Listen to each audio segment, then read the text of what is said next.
Ya, sekarang Pak Haji udah dipanggil belum? Pak Haji, ada komunikasi langsung kan tanpa Mahfud, tanpa Menkyu? Presiden. Panggil Tuhan aja, saya minta waktu aja susah. Mesti ngadu sama Tuhan deh, bos. Ngadu sama orang udah kayaknya udah nggak ditanggapin, mesti ngadu sama Tuhan. Ntar minta nagih sama Tuhan aja utangnya, bos. Iya, ini kan soalnya udah jadi atensi Pak Jokowi sampai di sidang kabinet kan 2 kali tuh Pak Jokowi menyampaikan kan, seperti konversi Pak Mahfud. Makanya Pak Jokowinya amanah, Pak Mahfudnya amanah, menterinya amanah. Cuma kan ya itu anak buah menterinya asbun, nyablak, ya kan. Nggak bos, cerdas, harus cerdas bos. Ya kan, kalau kerja di Departemen Keuangan harus pilih orang yang cerdas. Ya kan? Pak Haji, itu kan Pak Haji, ada yang 800 miliar, ada yang triliunan. Sebenarnya total utangnya berapa Pak Haji setelah dipotong diskon? Dulu tuh utangnya hampir 389 miliar. Terus diminta diskon jadi 179 miliar. Itu pun diskon.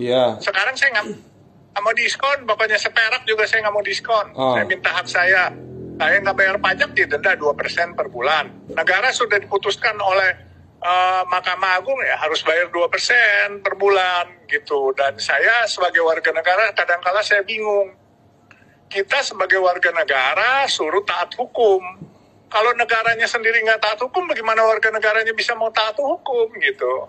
Sedih, miris kadang-kala. Ya sudahlah, Presiden sudah berupaya, Pak Mahfud sudah berupaya, Bu Menteri sudah berupaya. Kemana lagi saya? Ya paling minta keadilan, ya. Minta sama Tuhan aja. Ya Allah, ya Robbi, mudah-mudahan dibukakan hatinya orang-orang itu, dibukakan kupingnya supaya nggak tuli, supaya bisa bayar saya punya. Udah, amin. Amin. Gitu kan. Berarti 800 miliar Pak Haji yang bener ya? Memang sekarang totalnya ya? Harus direkalkulasi lagi, estimasinya nggak tahu. Kalau 2016 saja sudah mencapai hampir 400, ya bisa dikalkulasi sendiri kan berapa. Oh, gitu. Itu ngomong-ngomong Pak Haji, ada plan nggak kalau memang dibayar 800 miliar, Pak Haji mau buat apa tuh? Oh, pasti dong. Saya akan bikin nasi kuning sebanyak-banyaknya. Terus saya kan punya yayasan kaum kere Indonesia. Saya akan manfaatkan untuk sosial tuh dana. Insya Allah, saya amanah. Don't worry, bos. Indonesia ini selamat. Kenapa saya tekankan seperti ini? Maaf, Bapak Ibu sekalian, ini yang perlu sampean ketahui. PKI sekarang bangkit. Mereka ini ada yang duduk di DPR RI. Sementara sampean tenang-tenang saja. Sementara sampean cuma ngurusi wiritan, dikiran, gak apa-apa, itu bagus. Tapi kalau mereka jadi, perhatikan, ini penting. Ini masalah penting. Kalau mereka jadi, walaupun sampean punya segudang ilmu, akan kalah dengan segenggam kekuasaan. Mereka punya senjata, mereka punya pengaruh, mereka punya media sosial. Mereka bisa membuat berita ini dan itu. Maka dari itu, wahai umat Islam, bersatulah kalian. Sekarang ini sampean akan dipecah belah, diadu satu sama yang lain, supaya umat Islam itu lemah dan PKI-PKI-nya kuat agar dapat menjajah Indonesia lagi. Jangan diberi kesempatan. Jangan dikasih peluang sedikit pun. Jangan dikasih nafas sedikit pun. Kalau kita tidak menyuarakan kebenaran, kapan lagi? Maka dari itu semua yang kita lakukan untuk Islam, untuk NKRI, supaya ke depan kita merasakan negara yang kita cintai ini menjadi baldatun wa tayyibatun wa rabbun ghafur, sampai anak turunan sampian semuanya. Maka dari itu saya perintahkan semua korlap-korlap jamaah pengajian semuanya untuk bersatu, jangan mudah diadu domba, dan satu komando, pilih pemimpin presidennya Anies Baswedan. Setuju? Setuju tidak? Agar kemudian penonton Akbar Faisal Unsensor yakin bahwa forum saya ini berada pada wilayah tengah. Karena kan pada beberapa bagian itu kita dianggap di sini tidak menyenangkan bagi kubunya Anies. Padahal itu salah besar. Kami akan mengumumkan hasil polling kami yang kita lakukan per tanggal 30 Mei sampai tanggal 8 Juni yang lalu. Ini hasilnya. Pertanyaan kita, ini polling pertama kami ya. Ini hasil permintaan dari penonton kita juga. Siapa calon presiden yang menurut Anda paling paham cara menyelesaikan masalah? Kami pilih pertanyaan ini karena menurut saya siapapun calonnya yang kita inginkan sebagai publik itu adalah bisa nggak menyelesaikan masalah-masalah kebangsaan. Itulah alasannya kita memilih pertanyaan ini. Total votersnya itu adalah 9.140 dalam jangka waktu 30 Mei sampai 8 Juni. Dan hasilnya adalah Mas Anies Baswedan mendapatkan pemilih tertinggi, vote tertinggi 62,95% atau sebanyak 5.754 votes. Kemudian Pak Ganjar Pranowo urutan kedua 21,90% atau sama dengan 2.002 votes. Kemudian Pak Prabowo Subianto 15,14% sebanyak 1.384 votes. Apa artinya dari polling ini? Saya nggak tahu. Tapi setidaknya kita di sini mencoba untuk melakukan apa yang Anda minta dan tampaknya ini bagian dari merekam pikiran-pikiran publik. Kami telah melakukannya dan kami umumkan. Banyak pertanyaan dan banyak permintaan di lini masa kami, di akun kami di Akbar Faisal Unsensor agar kemudian kita mengumumkan ini. Tapi lagi-lagi kalau Anda bertanya, apa maknanya, apa maksudnya? Enggak tahu. Intinya adalah kami merekam pikiran publik. Dan itu adalah permintaan Anda. Terima kasih telah menyaksikan acara ini. Bapak Dr. Haji Anies Rashid Baswedan, cucu dari seorang pahlawan nasional, yaitu Abdurrahman Baswedan. Beliau lahir di Kuningan, Jawa Barat. Jawa Barat bukan Sulawesi, bukan. Kuningan, Jawa Barat, ya daerah saya lah, dekat saya, Kuningan. Daerahnya Kiai Sofan, Pak Sofan. Nah, beliau yang berangkat ke negara Mesir membawa misi kemerdekaan Indonesia. Beliaulah yang berangkat ke Mesir. Ke Saudi enggak? Saudi juga. Istilahnya Saudi belum lahir ya. Jadi itulah ringkas cerita, dulu kakeknya ini beliau yang melakukan hubungan antara Indonesia dengan negara-negara Arab dalam rangka menyatukan sikap melawan penjajah, merebut kemerdekaan. Jadi beliau ini cucunya pahlawan nasional. Artinya apa? Artinya Pak Anies ini seorang yang nasionalis. Tidak bisa kita ragukan, beliau adalah seorang yang nasionalis, qaumi watani. Di samping muslim mutamassik bidini, muslim taat beragama, santri kalau bahasa kitanya. Jadi ini santri yang nasional. Sekalian ini sudah kami lakukan IKN, dan saya sudah pergi ke sana 2 kali dan sudah melihat ini, dan kemarin di Singapura kita jualan mengenai ini dan mereka sangat antusias dan semua masuk, dan kita berharap 17 Agustus tahun depan kita bisa acara di sana. Tapi kualitas pekerjaan itu menjadi kunci. Oleh karena itu saya lapor Pak Presiden, pengawas itu kita terpaksa dengan segala hormat kita pakai bule-bule untuk menjadi kualitas. Jadi jangan nanti istana presiden itu jadi tapi kualitasnya tidak bagus. Di ujung utara Jakarta ada sebuah stadion yang terbangun, namanya Jakarta International Stadium.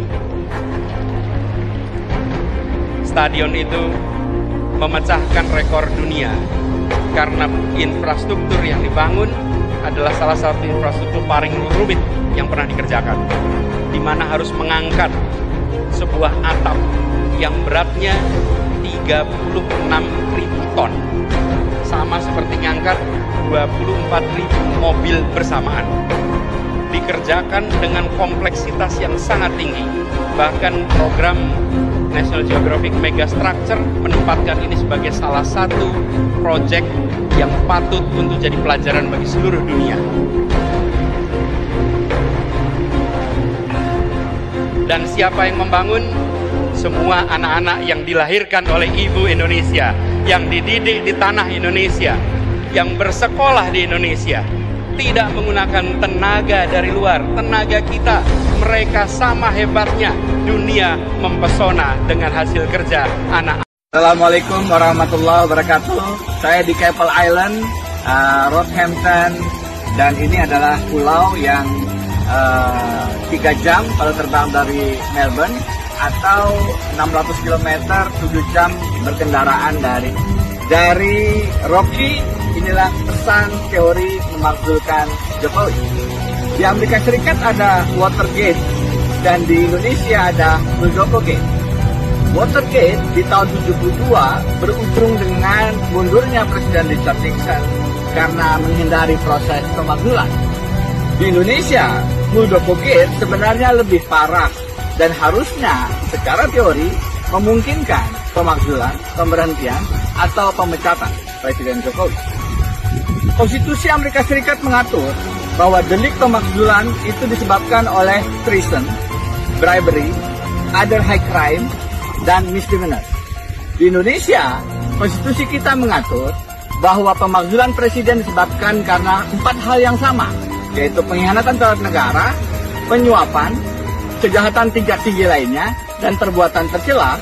Di samping ada pula ditambahkan soal korupsi dan tidak lagi memenuhi syarat sebagai presiden atau wakil presiden.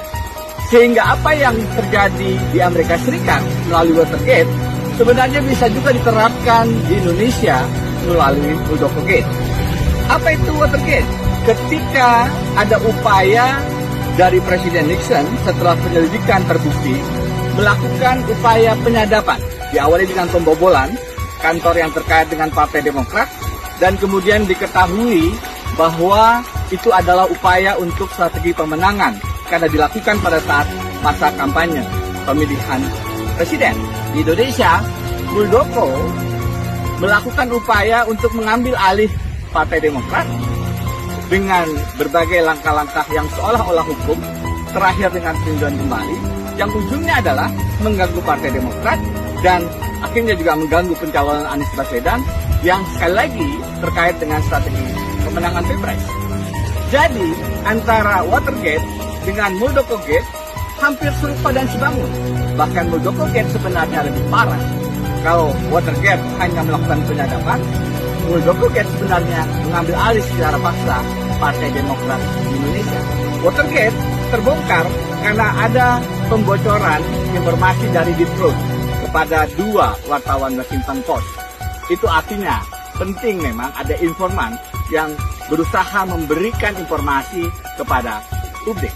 Berdasarkan bocoran informasi itulah akhirnya terbongkar keterlibatan Presiden Richard Nixon dalam Watergate. Karena itu saya mengusulkan perlunya ada penyelidikan angket yang dilakukan DPR untuk melihat keterlibatan Presiden Jokowi. Dalam kasus Muldoko Gate, Presiden Jokowi tidak bisa mengatakan tidak tahu, karena jelas beliau adalah kepala staf Presiden Jokowi sendiri. Apakah Presiden terlibat? Tentu harus ada penyelidikan yang serius dan profesional. Yang pasti, Presiden Jokowi melakukan pembiaran by omission, dan itu pun sudah merupakan satu pelanggaran dalam konteks delik impeachment.